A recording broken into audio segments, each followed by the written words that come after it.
Joia não é para rico, é para o povo. Essa foi a frase dita pelo CEO da Vivara, uma marca reconhecida por atuar no mercado de luxo. 20 anos construindo uma imagem de sofisticação e tudo tá indo por água abaixo com apenas uma frase. A Vivara, marca conhecida por joias de luxo, Gisele Bündchen como o rosto da marca, presente nos shoppings mais bem posicionados do Brasil, tá se perdendo. E o porquê? Porque tá tentando agradar todo mundo. Tudo começou quando eles quiseram dar protagonismo para linhas mais baratas, com a Vivara Live, que é um produto mais acessível para sair da elite e começar a entrar num público um pouquinho mais abrangente. Para uma marca de luxo, isso já é um problema, mas ainda estava controlado. Só que aí veio o CEO Ícaro Borrello e soltou a seguinte frase: joia não é pra rico, é pro povo. Aí não dá pra te defender, hein, cara? A frase viralizou e o público de alto padrão simplesmente se desconectou da marca. E é claro, veio a conta. 1 bilhão a menos o valor de mercado em 2 dias. O que aconteceu, cara? Eu te explico o que aconteceu. Eles quiseram ser joia de luxo e de varejão ao mesmo tempo, com o mesmo nome. Só que, cara, esse movimento já foi testado por muitas marcas e todo mundo já sabe que não tem como. Não dá pra você atender o público de luxo e o público de varejo ao mesmo tempo. Lição prática: escolher um público de alto padrão é abrir mão de volume para construir exclusividade. E essa exclusividade é o que faz as marcas se conectar com esse tipo de público. É isso que tem valor. Se todo mundo pode comprar, o público de alto padrão não vai querer. Simples assim. E a sua marca já tem um público bem definido? Lembra, hein? Se for de alto padrão, você não pode tentar vender para todo mundo. Curtiu esse case? Clique em seguir para histórias diárias de marketing e negócios.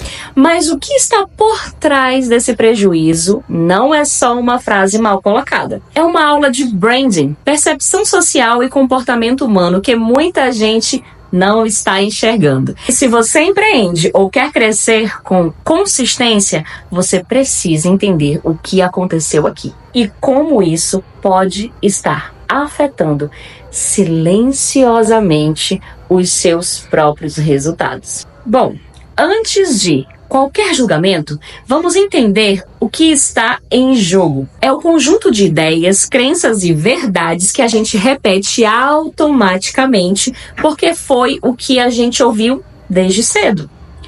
Coisas como: rico só enriquece porque explora. Quem tem muito dinheiro faz alguma coisa errada. Sucesso demais tem um preço obscuro. São ideias que parecem justas, mas que raramente são questionadas. E o problema do senso comum é esse.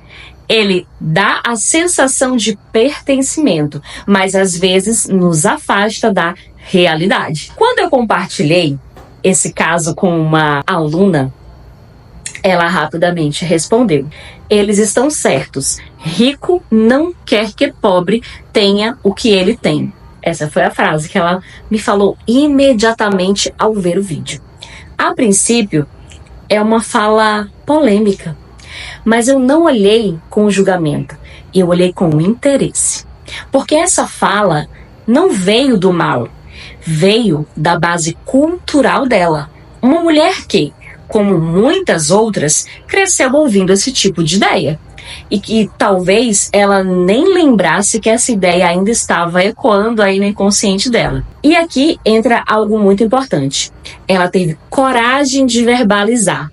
Quantas pessoas pensam assim, mas nunca disseram em voz alta? Quantos empresários repetem discursos que absorveram, sem nunca questionar se eles fazem sentido para o lugar que querem ocupar?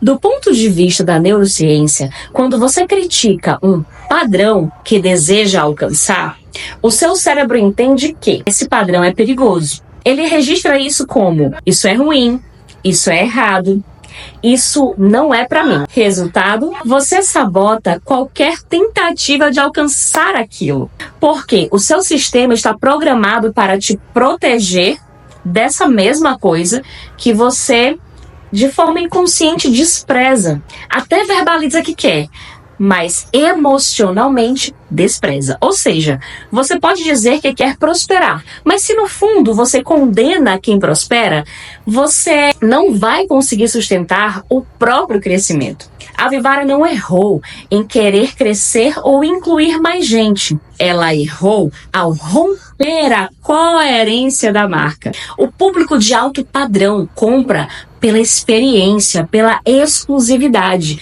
Quando esse público ouve que a marca agora é do povo, ele se desconecta, porque aquilo que era único se tornou comum. E o branding, nesse caso, colapsa. O luxo, por definição, não pode ser para todos, não por arrogância, mas por estrutura. O oposto também acontece. Imagine uma marca de produto popular tentando se posicionar como se fosse uma marca de luxo, usando linguagem rebuscada, promessas exageradas, estética minimalista demais. O que acontece? O público estranha, gera um ruído de confiança. A pessoa pensa, não entendi o que essa marca é. E ninguém compra o que não entende. Branding é clareza, é posicionamento emocional. Quando há incoerência, o cérebro interpreta como risco e rejeita. O que a maioria das pessoas fez ao ouvir a frase do CEO foi reagir emocionalmente. O que as marcas precisam lembrar é que o branding, o emocional da sua marca, vai se unir à opinião pessoal daquelas pessoas. E a percepção de mercado que o empresário tem não é a mesma que o seu público tem. Por isso, precisamos ter muito cuidado com a mensagem que estamos passando. Porque sim, as pessoas misturam realidade de branding com opinião pessoal, com frases do tipo: ah, tá vendo?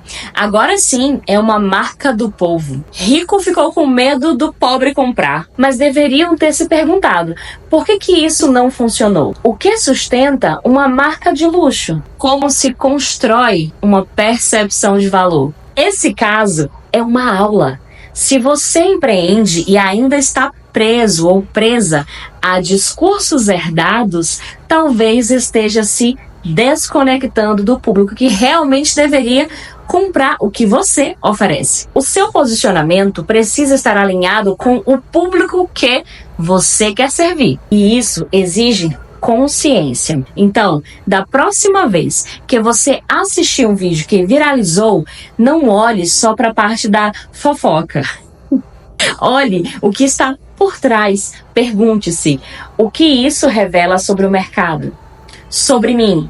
Sobre o que eu acredito? Porque o crescimento começa quando você para de repetir o que ouviu e começa a pensar com profundidade sobre o que está acontecendo. E isso sim, muda a forma como você faz negócios e a vida que você constrói.